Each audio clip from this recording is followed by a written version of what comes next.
Today, Father Nathan Castle returns to the podcast. Father Nathan has been a Catholic priest of the semi-contemplative Dominican Order since 1979, and he has a new book out titled Afterlife Interrupted Book 2. For those of you that don't know, Father Nathan helps souls that have tragically died and are stuck cross over to the afterlife. Father Nathan, thanks for returning and welcome. It's something I've been really looking forward to. Thanks for having me. All right. So our last podcast together was back in October, I believe. Yeah, third week of October. And I've had a lot of new subscribers since then, and probably most of them don't know you. So can you just tell us a brief synopsis of what you do by helping stuck souls cross over?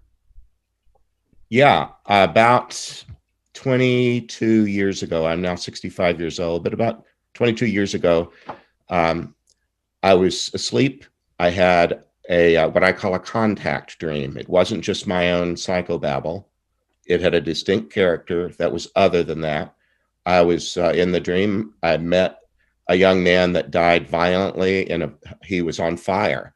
He burned to death as a 20-year-old. I knew at the minute that it started that it was like being called in the night. Many times priests have to have a beeper on their nightstand if it's their turn to cover the hospital.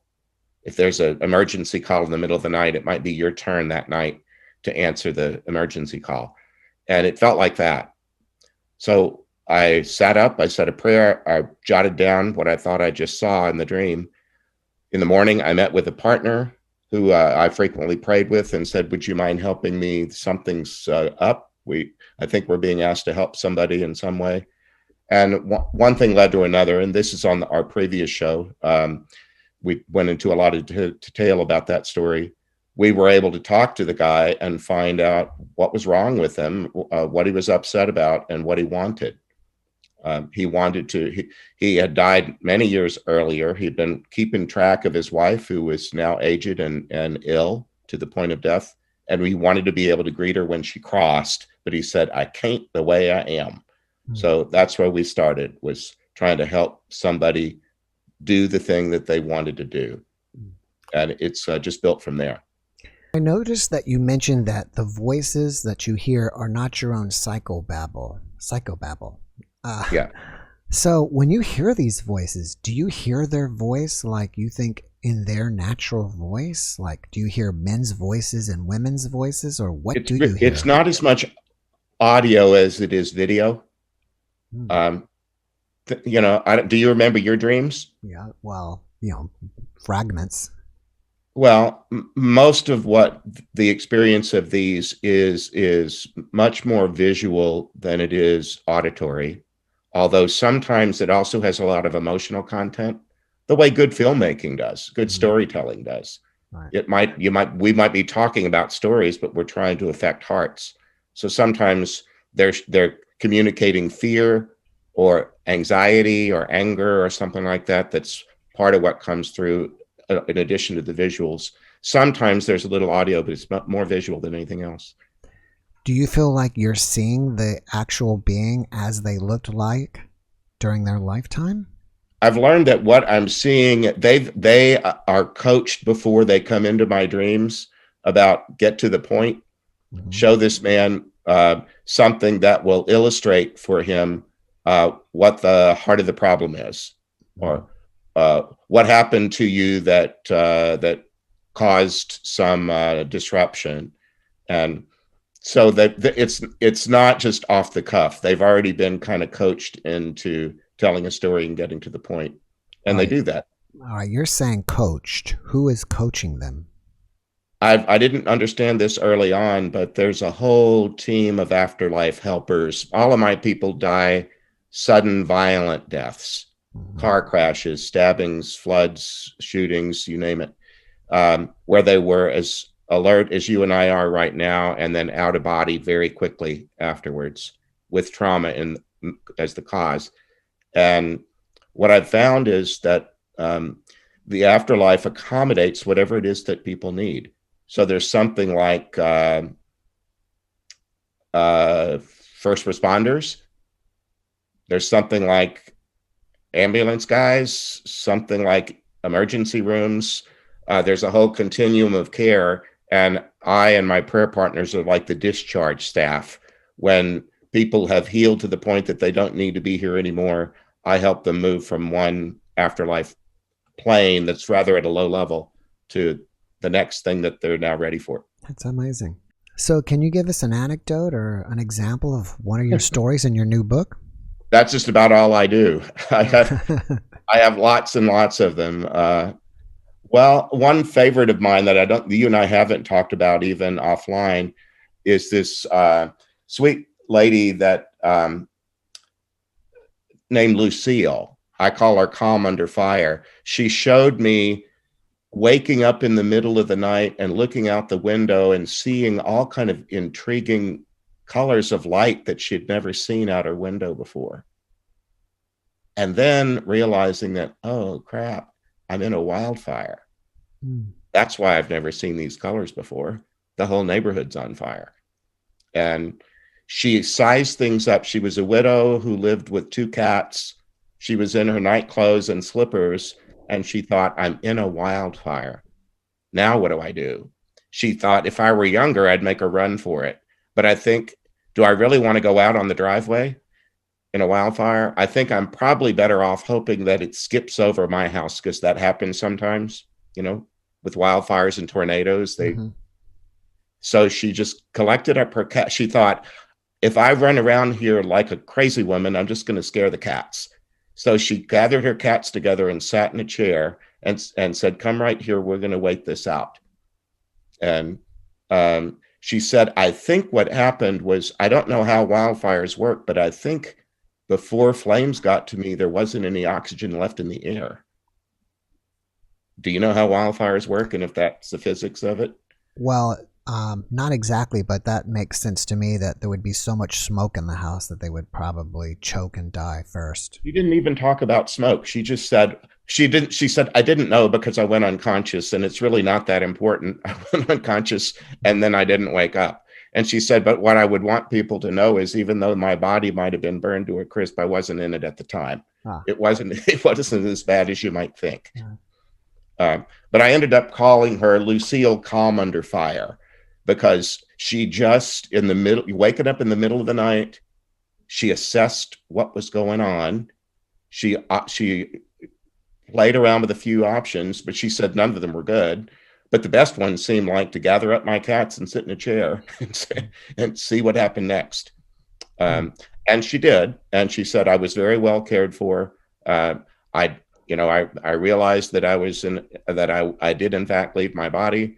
But my guardian was there to take it from there and to show me where I should go next. Why would she be stuck? It was like not a real traumatic ending, like as if all of a sudden you fell off a building 20 stories high or something. You know what I mean? Well, what I did in this new book is I included her story in part because it was a wildfire. And the West is just burning. I live in Tucson. We haven't had rain in more than a year to speak of. Wow. Even all of our saguaro cactuses that we're so known for, they're all blooming like crazy right now. And the people that know about them say it's a distress signal. They're saying we need water. And we're just coming into our summer rainy season, the monsoon, and we're all really hoping and praying that we get a really good one. Because, but anyway, the fact that there have been the Western wildfires have been so awful, I wanted to include that story just as an encouragement to anybody that if they lost a loved one, well, she's at least got a story to tell. Right. Yeah, that makes sense. Do you have any stories that involve someone dying from COVID? I do. Not from COVID, but there's one in the new book called Virgil. He went by either Virgilio or Virgil, depending on whether he was speaking to Spanish-speaking people or Anglos like us. And so we ended up calling him Virgil, and his cousin Arturo. His cousin, both of them had been born into poverty, and his cousin was a little bit older, and his cousin just figured out how to get to community college and how to go into a VOTEC program where he learned to run some sort of medical machine. And he went to work wearing scrubs, and he was a professional. And then he got killed in an automobile accident. And Virgil went to his cousin Arturo's funeral and was amazed that all these people outside their family thought of him as their hero. They had been raised in a kind of a clan, and he just had no idea that his cousin would be so well known by all these people and so well respected. So when it came time, oftentimes in these crossing stories, Virgil himself was killed and assaulted in the street and hit in the head with a brick by somebody on drugs. So he died a sudden death too, but so did his cousin. But he had remembered his cousin's funeral and was so inspired by it. And he thought, wow, if anybody can come and greet me in the afterlife, it'd be my cousin Arturo. And when Arturo showed up for him, he showed up in his medical scrubs. And you remember back at the beginning of the pandemic, our news was full of the shortage of ventilators. Yes. You could hardly turn on the news without hearing about ventilators. It was right about that time, and we were just starting to put on masks, and we were being told not to get the medical grade ones because the doctors and nurses need them. Here's how you make one on your sewing machine. Remember that? Yeah. Right about that time, this story happened, and when cousin Arturo showed up to take Virgil home, he showed me himself. I could see him in my own imagination, and he was standing in those kind of aqua-colored medical scrubs, and behind him was like a sea of ventilators and what do they call them, N94 masks. The point that he wanted to make visually is there's no shortage of any healing thing here. Anything you need for healing, we've got it in abundance. And he communicated that. I'm looking right now, you have a backdrop that's a kind of starry sky or something like that. He had a backdrop like that, and it was ventilators and masks. Have you ever come across multiple people that died together, like a whole family that died in a car accident and you've got 4 people to deal with at once, or anything like that? Yeah, that happens often. And there's no one template for how that operates. There's no one rule that says if you should die in a multiple fatality event that you have to do this. Some people are unconscious after a sudden death and just don't know what happened to them either, never mind anybody else. Sometimes they do sort of pass in a group. I was in the first book, I have a story of a woman that died in a plane crash, and she kind of took the role of professional while the plane was crashing and just stood up and told people what to do, and she kept doing that after they all died. And until she realized there were all these angels that really knew what they were doing, and she could stand down.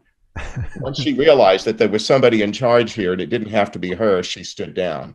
That one of the things that's so it makes me smile, even though these stories are so horrible and tragic, they're all so dear because people are wonderful. And when you hear them relate what they did in the moment that sounds so awful, they just made decisions, and some of them were loving and leading and caring. And the lady thinking about her cats while she's in a wildfire. I didn't want to run scared of cats, so I just gathered them up and sat in my chair. Have you ever come across children that have passed and had to help them? Yes. There's one in the new book who was, I call her Bridget, not dead, just bouncy.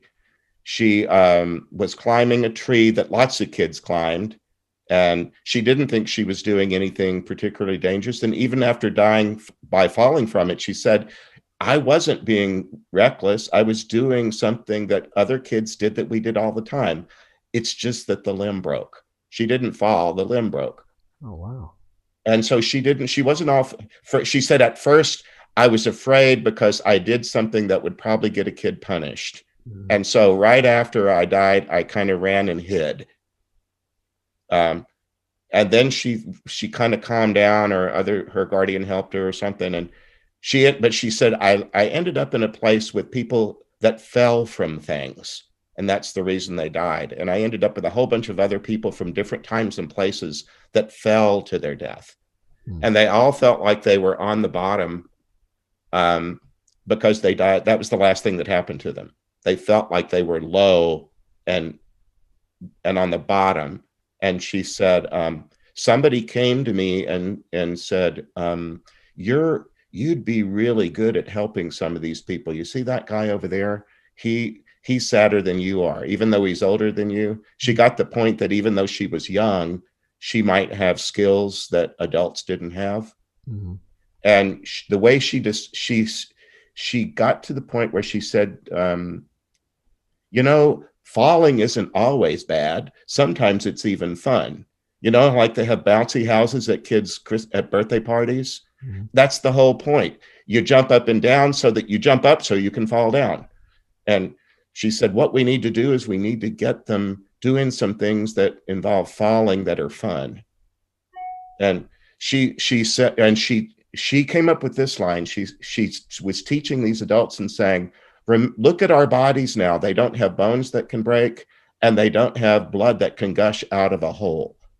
You can't break yourself anymore, so there's nothing to fear from falling. Mm. And then she created a playground that had all kind of things that people could fall from until they got used to the fact that she said, see, you're not dead, you're just bouncy. Wow, that's amazing. It's almost like the way a 10-year-old put it.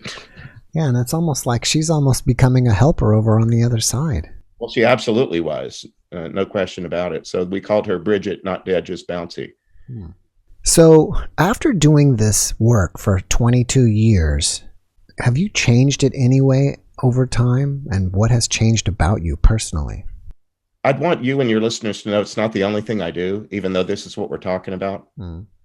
I grocery shop and cook, and I say mass and do confessions and do Bible studies and different things that a priest does. And I always believed in the afterlife. That really wasn't an issue. But now I know so many people that have died because I've done like 350 of these. And they touch your heart even if you don't hang out with each other. And then the people that come for them, sometimes they're Catholic saints that are well known. Sometimes they're other famous people. On this plane, you know how a lot of people who are famous use their fame to raise money for causes, or take their celebrity and put it to the work of the world and goodness. Mm-hmm. I've seen a lot of that on the part of famous folk who show up to these people that have been traumatized and say, oh my God, it makes them feel important and valuable to see that the person that came for them was not just a cab driver, it was Abraham Lincoln, or it was somebody else. So just the oneness of the universe, it's stuff that I always believed. It's just come home to me. And even when you and I look at each other on this Zoom screen, we're talking about this awful stuff, and there's a brightness in your eye and a smile on your face. Mm-hmm. Mm-hmm.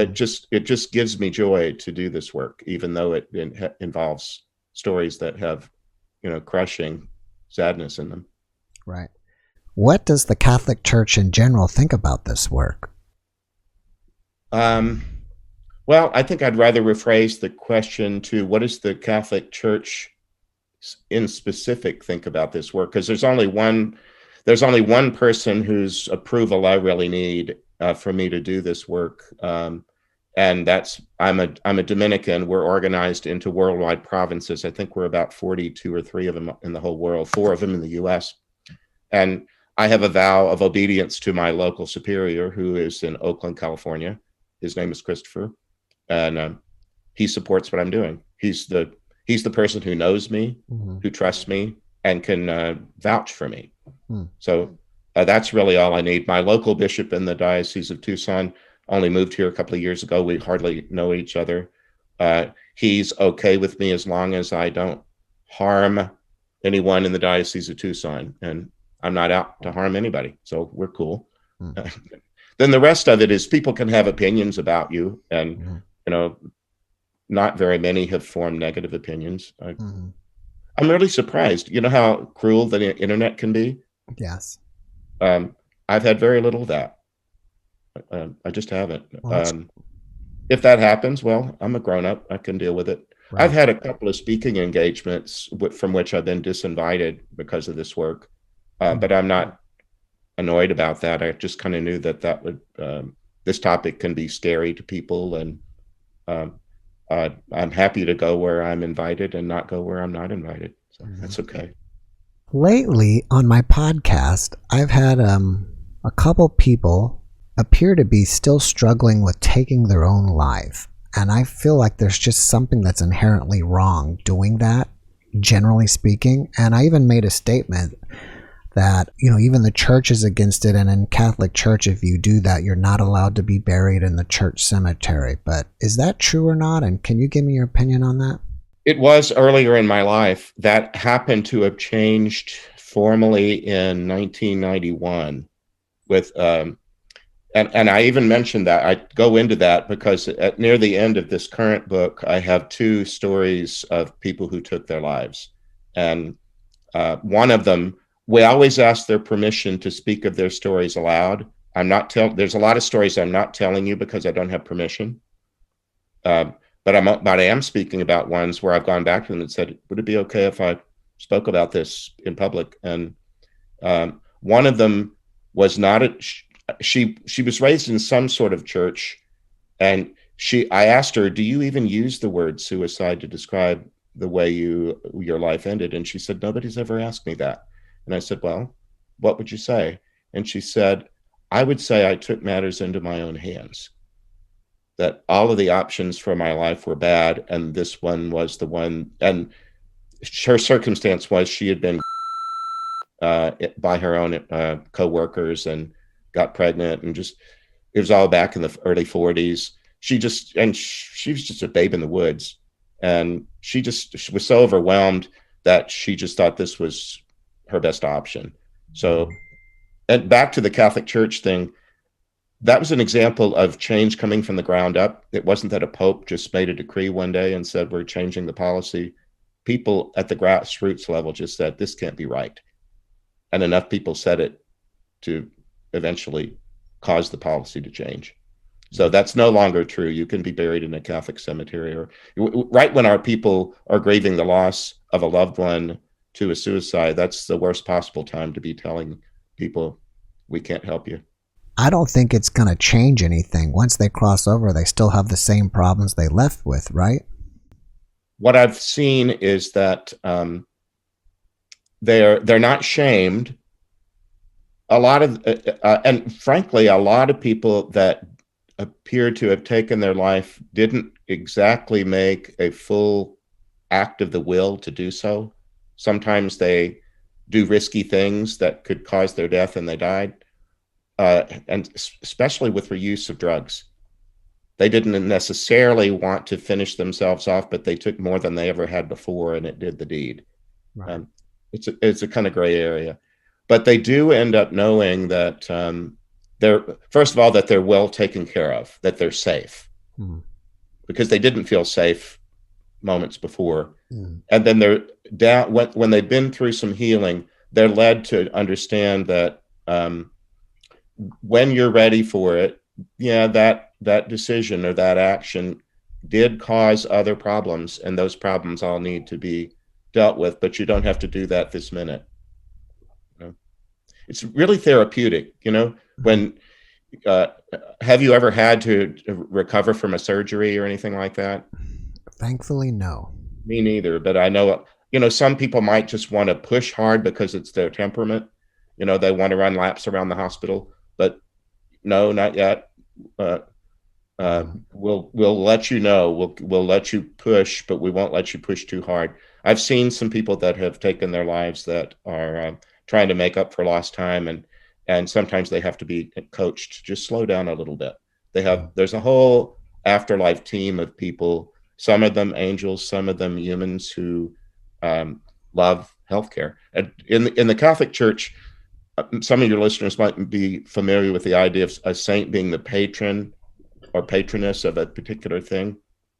The patron of teachers was a teacher. The patron of farmers was a farmer. Sometimes people love a thing so much that it's hard to imagine them not wanting to do that thing somehow in the afterlife. Haven't you been to a funeral where somebody says he must be up there playing golf or rooting for the Dodgers or whatever? And, that there's the truth to that.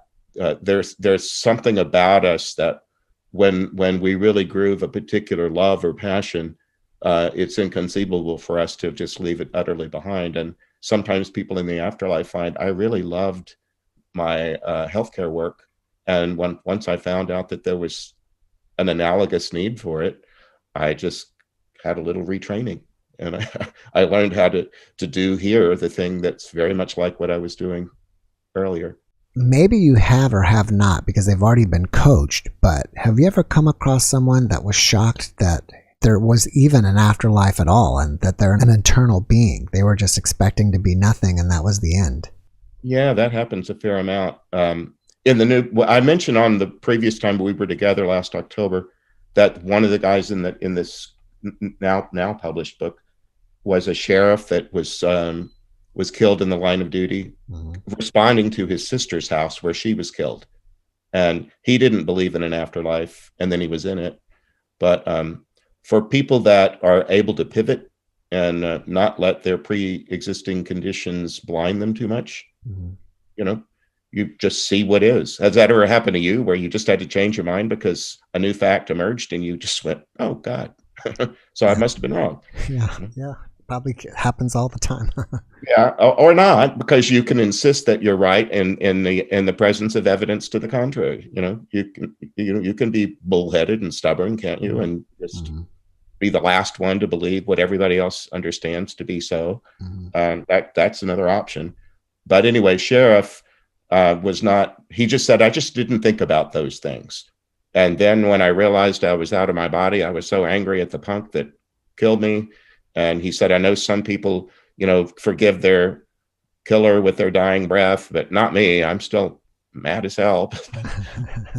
And he said, I know that you're a priest and I don't want to talk about God, but if the afterlife has, and he said, if heaven has some sort of side door, show me where it is. So that was the way he dealt with it.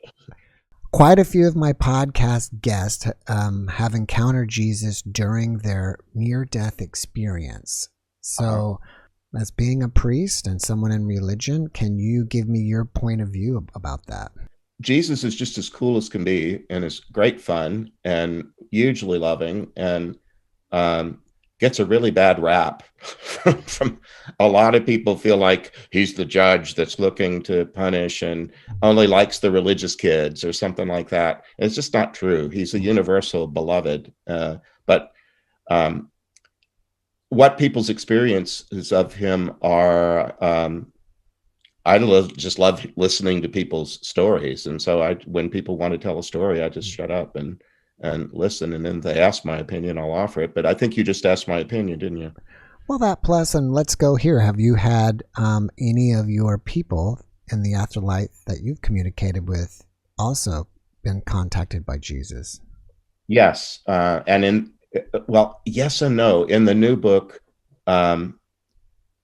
there's this guy who has just a heartbreaking story. He's a Southerner and a country guy, and he was pastor of a little church that couldn't afford a pastor. I think he sold garage doors or something like that. He had some trade that was his livelihood, but he pastored this small church, and they had Baptist in the name of it, but they weren't affiliated with any of the big Baptist organizations. He said, we didn't get new members very often that needed to be baptized, that had never been baptized. But when we did, it was an event, and we didn't even go to the church that Sunday. We went down to the river, and they had a particular place where there was enough space for everybody to park their car in their truck, and he would baptize them. And everybody would know that day you could, if you wanted to kind of renew your baptism, all you had to do was be prepared and dress for it. And you could come down into the river too and kind of get refreshed, and then there'd be a picnic. And he said that was some of the happiest moments in my life, was baptizing. And he said this guy showed up to their church, and he was a divorced guy who didn't come with any family or anything. And then he asked the pastor if he would mind counseling him and meeting him down by the river. So he showed up because he was asked. And the guy had something he wanted him to look at in the back of his truck, and he went to look in the back of the truck at what the guy wanted to show him. And the guy hit him over the head, tied him up, and drowned him in the river. Wow. And he didn't know why. And he went out of body, and he saw his body floating and so on. And then he landed in this place with a bunch of people helping him. And he said, I kept falling asleep and waking back up. And then I'd wake up and someone would say, you're getting much better. And would you like a sip of water? And what, just like in a hospital. Mm-hmm. And he said, eventually I spent more time awake than asleep. And eventually I just said to them, when am I going to see Jesus? And they said to him, well, he's in all of us. You've been seeing him all along. He's everywhere all the time. And then they said, he said it's like they had to take me to Christian preschool and remind me of things I already knew. They said, don't you remember the stories at the end of the Gospels where the people that knew him thought he was a gardener, or they thought he was some guy on the shore? I don't know if you know these stories, Jeff, but they're familiar to Christian people. There's a whole bunch of, they're called apparition stories of Jesus. And he never looks, well, in many of them, he doesn't look familiar even to people that have known him for a long time. And because he was trying to teach them that I'm going to start looking like everybody. What I need you to do is start seeing me in each other. We call that the Holy Spirit, the Holy Breath. So this guy, they were teaching him that, and they said, don't you remember? And he said, of course. I just thought it would be different. I was taught different. I was taught that when we would die, we would see Jesus with the toga and the sandals and the beard. And they said, well, if you want that, that'll happen too. We'll get you ready for it. But for right now, just know that he's been with you all along, because he's in us. Before this happened to you 22 years ago, I'm sure you already believed in the afterlife. But I did you really have any real confirmation, or would you say that when this started happening, this was a real defining moment for you when it was confirmed this is real? Not in the way you phrased it. There was never a time that I didn't believe that I would survive my death. I was taught it so young, and it made such sense to me that I never had any kind of problem with faith in science or anything like that. And then as I learned more about science, the more I learned about the human body and the mystery of the brain and space and then quantum physics and stuff. I just, the idea that what is it? Energy can't be destroyed. It can only be transferred. It just made sense to me. Whatever, different disciplines use different language, and religion and Catholic religion have their own ways of talking about these things. But no, it's just, it wasn't that it needed to be confirmed for me, but it certainly took things to a different level. But this all started back when I was around 7. I wasn't doing crossing of souls, but I had some experiences in childhood that involved people that had died already. They didn't need me to help them cross. I was taught to pray for people that had died as part of my night prayers when I was 4 or 5 years old, I suppose. 3, 4, 5. One of the most amazing byproducts of me doing my podcast is seeing so many people write in the comments, or they write to me or whatever, that how these podcasts help them, and they've lost a loved one, and I guess that makes them realize, or it helps them that their loved ones are eternal and are still around. They're just somewhere else. Well, I can tell you, Jeff, and I did mention to you briefly before we started this interview that I've been on a lot of podcasts, and the one interview that I did with you generated more heartfelt seeking than any other show I've ever been on. People still find that interview. It was back in October, but the internet is a place where you can just noodle around and find stuff, and people find that interview. And I've had a number of people who, especially during COVID, lost loved ones and couldn't even be there when they died, couldn't give them a decent burial, couldn't have the family gather. A lot of brokenhearted folk, and your show brought some of them my direction. I've ended up having really sweet little Zoom counseling sessions with people in England and France and Australia and all over the US, just because people wanted to talk about something. And then there's in the Catholic Christian tradition, something that Jesus once talked about. They're like sheep without a shepherd. Like there's sometimes people that just don't belong to a group, and they don't have anyone to lead them. And some of them found me through your show, and we just have a talk. Mm-hmm. It doesn't have to be religious. It can be whatever people need to talk about. Right. This may sound simple and repetitive, but I wish you could just make a statement that just letting people know we are eternal. Life goes on, and your family goes on, everybody goes on, and there's a you that's larger than whatever your dramatic story of the moment is. Your cancer or your grief or your betrayal or your poverty or whatever. We're all larger than whatever brings us down. There's just a core you that is you. That's and it sounds religious when a priest says that, I suppose, but I just believe that the creator of the universe is in every atom of everything and is love. That you're swimming in a sea of love all the time. And if you've heard contrary messages to that, well, take stock. We all hear things that are untrue. And if people have told you that there's nothing out there, or you'll never amount to anything, it's just, there's a lot of things that you might have absorbed that are just not true. We're just absolutely loved, and we're swimming in it. Right. What is the difference between a stuck soul and a ghost? Well, there's overlap, I suppose. The fact that one thing I've learned, that I could have answered your question earlier about how has it changed me. Sometimes people are jump to the conclusion that if they have some apparition or some ghost of a loved one in their house, that it must mean mama's stuck. And I'll get these kind of panicky calls that, oh, you got to help me because my mama is stuck because she keeps showing up in the house. Well, the fact that somebody shows up in the house doesn't need to mean they're stuck. It might just mean they love you and want to let you know that they're still around a little bit.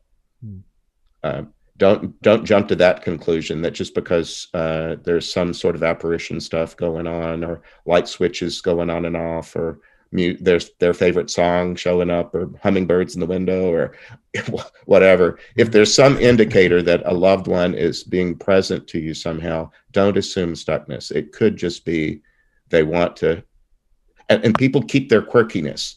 If they had a weird sense of humor before they died, they probably still do. And so it's not all just real solemn and matter of fact or logical. People can just be silly and funny. They can be kind of pranksters. But there are ghosts, stuck souls that are here and unhappy. And I teach people things that they can do if they believe that's true to try to help. And I try to teach them from the Catholic faith position because it's my strength. It's what I know. When I do get people sometimes who will say there seems to be a ghost in my house that's agitated and whatnot. One thing I ask is, have you ever prayed for them? Do you have a prayer practice of any kind or anything that resembles it? You told me when I was on your show in October that you had a practice of gratitude in the morning. So when you do your little gratitude in the morning, can you think a kind thought for the ghost, whoever you are? Hey, I'm Jeff, and this is my house, and you seem to be hanging around in it. I hope you have a good day today, or God bless you, or whatever language you use. And then I encourage people to say, as nice as this place is, there's a lot of nice places in the universe. I wonder if you'd would you like me to get somebody to call on somebody that could show you around a bit? Yeah. Not who would just force you to leave and take you away, but would you like to have somebody that would kind of show you around? I once was interviewed by this woman on Sirius X. What was that? XM? XM or FM? I think XM. XM.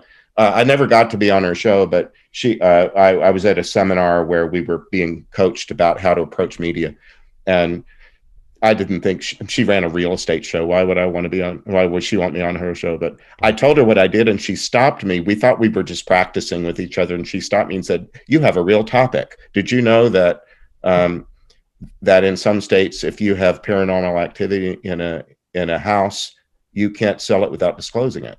Wow. Mm. And I said, she said, uh, uh, and I said, well, sometimes I do help people find a better place to live. That might make me an afterlife realtor. I never thought of it that way. Yeah. Yeah. I could at least suggest to somebody, are you sure you want to stay here in in in the 13th floor of the haunted hotel? There's other places you could, at least where you are now. Could I show you something else, or could I ask somebody to come for you and show you around a bit, just in case you'd like to broaden your possibilities? And then, yeah, I heard Hawaii is really nice this time of year. yes, and Afterlife Hawaii is even better than that, and it's free. You don't have to pay for a plane ticket, or Yeah. no, there's. I'm making fun of it, but there's a lot of the ways that this can be done, and some of them are more Catholic Orthodox than and I'm not an exorcist, and I'm not in. That's not my field of expertise.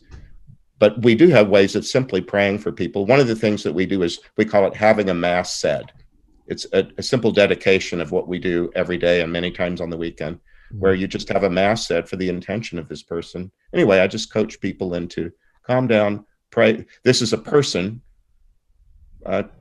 Treat them like a person. Pray for them, wish them well. Maybe you need to work out sometimes some sort of an agreement that no going in the children's bedrooms at night, no rattling chains after 10, Yeah.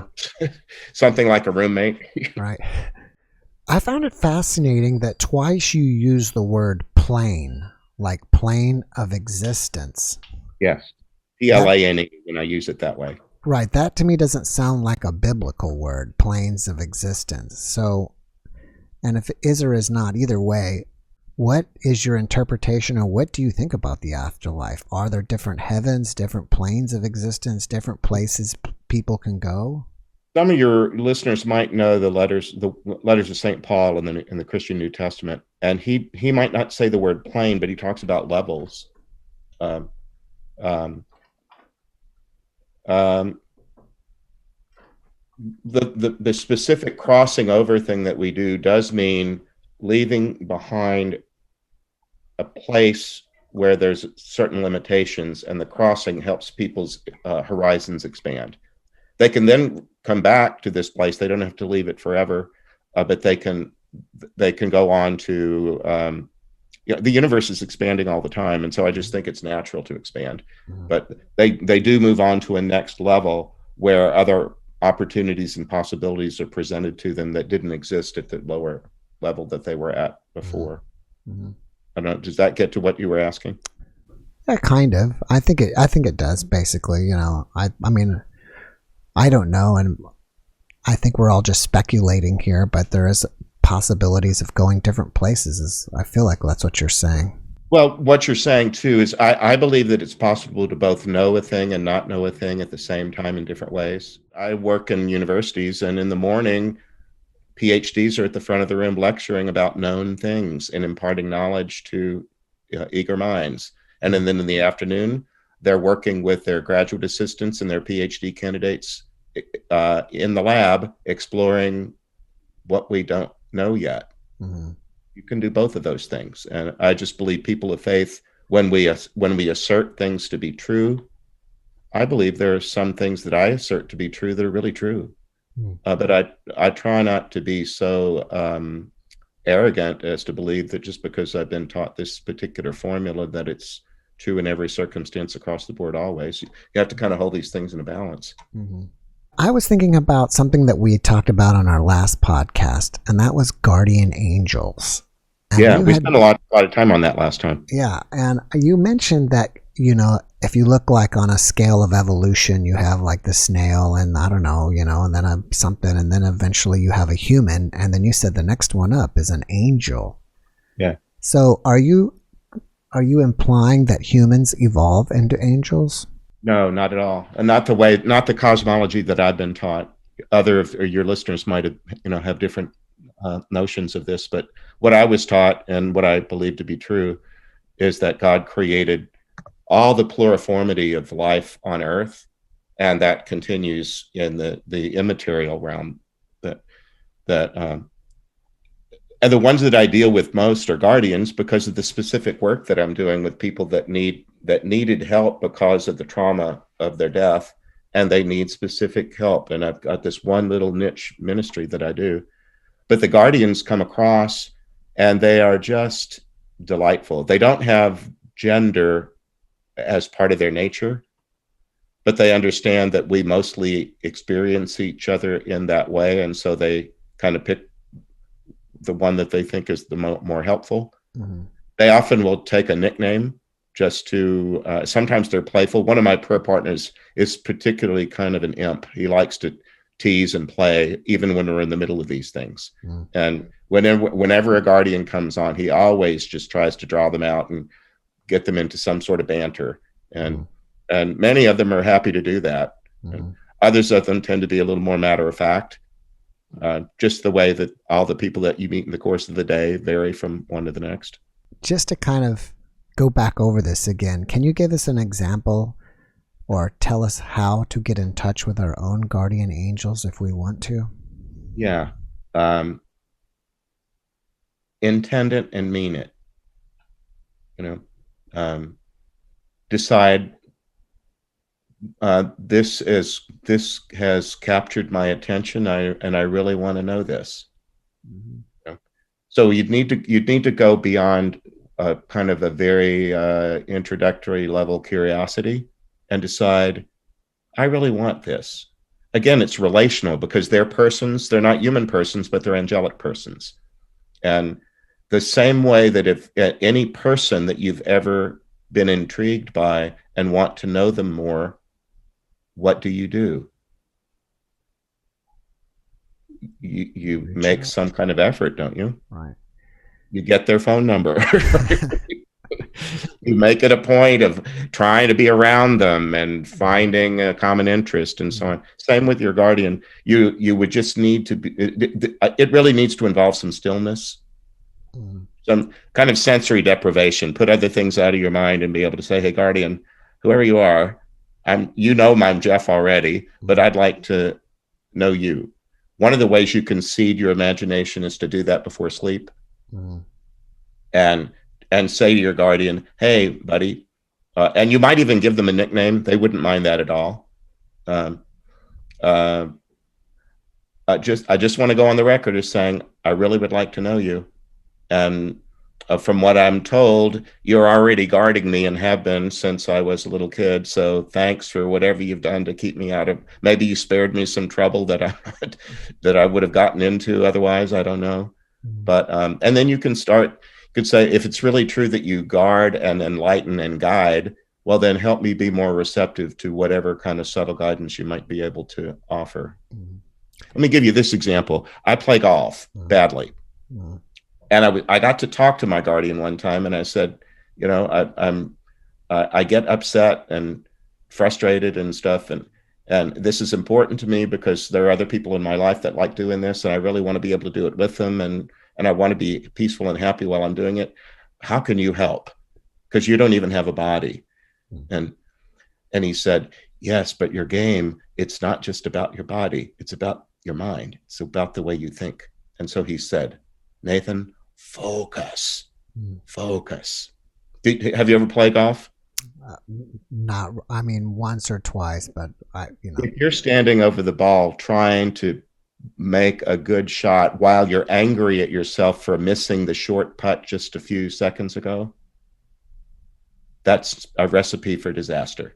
You really do need to focus. Golf makes you stay in the present moment.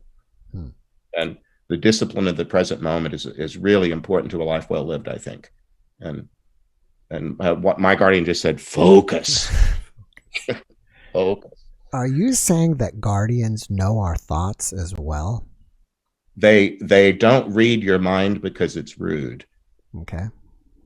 But they can infer what you're probably thinking because they've been with you since the womb. They know all your moves. They can read your cues, signals, and they can infer what you might be thinking or what you might be. And then anything that you say out loud is open game. Anything that you say out loud is in the public forum. Oh, interesting. Anything that you speak or an action that you do that's observable to them, that's fair. But they won't go into your consciousness and read your hidden thoughts. It's just rude. Are they with us 24 hours a day? Because there's a lot of long periods during my day that I would figure if they're with me, they're probably bored because I'm not doing anything that they would probably So do you think, seem like, remotely interesting? like at a hospital with somebody that's asleep, you bring a book, maybe now it would be an iPad or something like that. No, they're and remember, they're highly intelligent, and they can have other things that they're doing at the same time. I don't know how all that works, but they can be completely focused on you and then perhaps be able to do something else at the same time. I've never really gone down that road. I figure some of that'll be for my afterlife.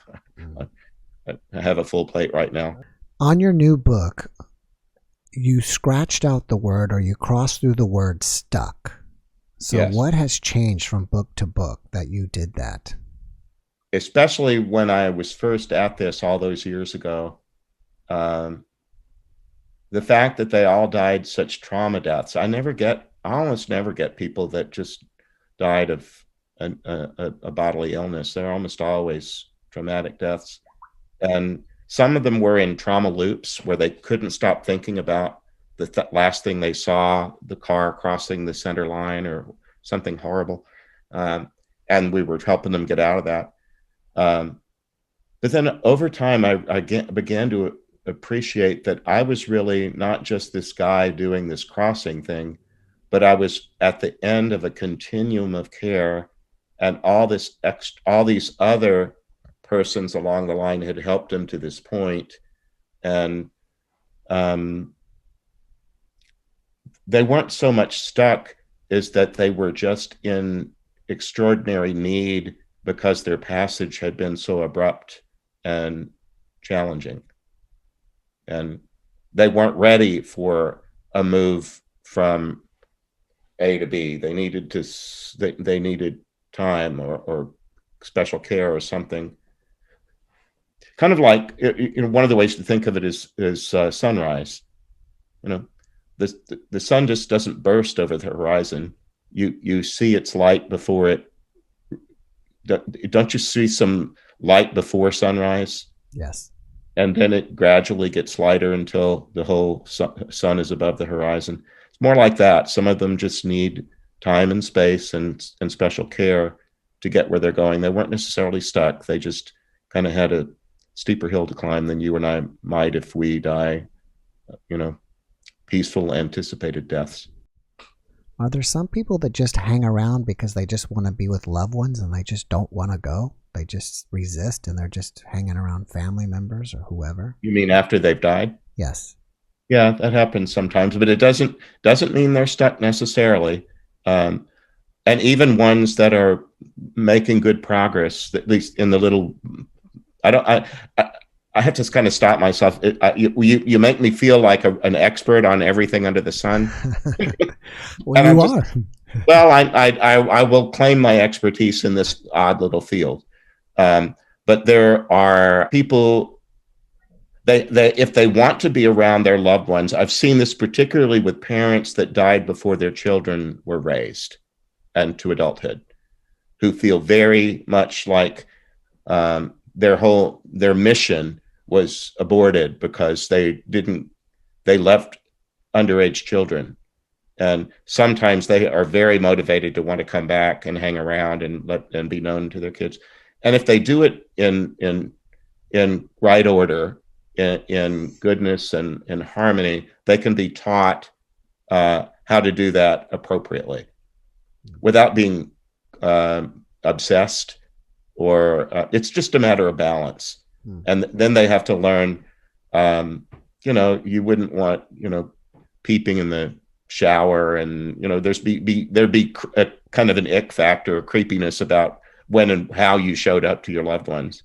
Right. But very often they're at holiday gatherings, Thanksgivings and Christmases and anniversaries, and for religious people, first communions and such like that. Whenever there are family events where there's joy and love and togetherness, they very often show up at those things. All right. Well, I'm going to switch gears on you because I'm running out of time. Now you have the new book out. I do. What else do you got going on that you want us to know about? Well, my whole world had to go on to Zoom, when the pandemic hit.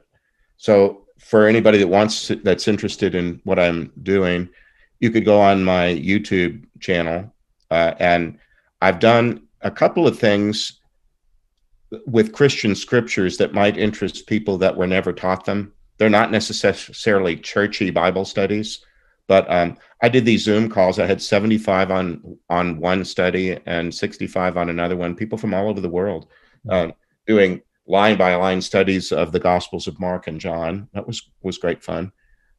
You're helping me start a podcast, which I hope to have out there in the fall. And right now I'm putting together a calendar. I like to do retreats. I'm doing some book clubs in Phoenix. I'm double vaccinated, and so I'm now able to get on a plane and go somewhere. It's just that things are opening up at different levels depending upon people's comfort levels.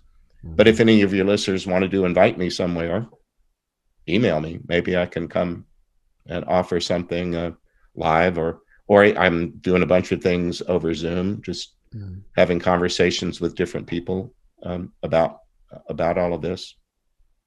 I don't know where it's all headed, but I'm meeting more and more great people. I just learned of an organization the other day that wants to have me be a keynote, the Spiritual Awakening International. Ever heard of them? Yeah. That's a Dr.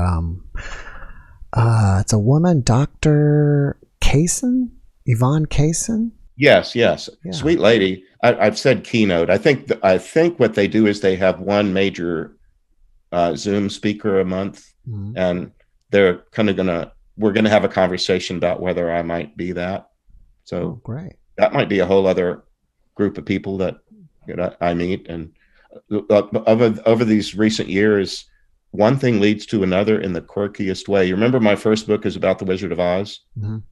And that's been the way I've lived my life. You just follow the yellow brick road and just keep putting one foot in front of the next, just because you just don't know who's around the bend. You might be about to meet, your next traveling companion. And so, but if anybody listening to this is interested in anything they heard me say, all they have to do is go on my website. It's nathan-castle.com. In the upper left is one of those little envelope icons that click it and you send me an email. That's the way I prefer to be interacted with, because I'm most responsive to it. Okay. Well, you beat me to the question. So I was going to ask, how do they find you? That's the way I prefer to be found. Some people will, go on Facebook and message me, but I had that hacked a couple of times. It just kind of turned me off to that. I'll reply to it, but I'm not so. And then LinkedIn, I get a little bit of that. But I really just like it if people go to my website, click on, and then since I was on your show in October, I finally got some really good help in organizing my YouTube channel so that it wasn't just kind of a dump for odd bits of video and stuff. Now it's pretty well organized, and I'm not ashamed to invite people into it. Well, that's great. And I guess once you get your podcast once you get it up and running, hopefully you'll have a link on your website that they can kind of find you from there, right? Yeah, even right now on the website in the upper right is the little icon for YouTube. They can just go to nathan-castle.com and click on the YouTube icon, and it directs them right there. Okay, perfect. All right, Father Nathan, well, before we finish up here, is there one last message that you can share with us? You did that to me the last time. I know. On this topic of death and tragedy and so on, try to hold a good thought. If you're heartbroken because you've lost somebody to a particularly traumatic loss, I know lots of people that have been through that who have said, I would have never thought it was so easy to die the way I did. And I was helped. I was never left alone. I was supported all the way. I would have thought it had been a whole lot.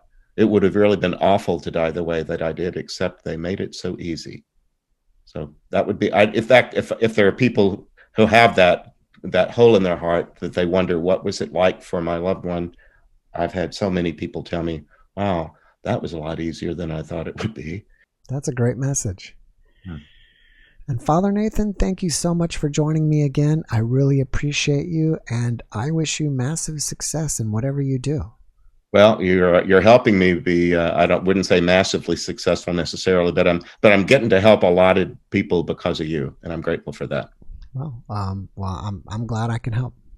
All right, let's do it again. All right, let's do it. Take care and have a great evening. All right, bye-bye. Bye-bye.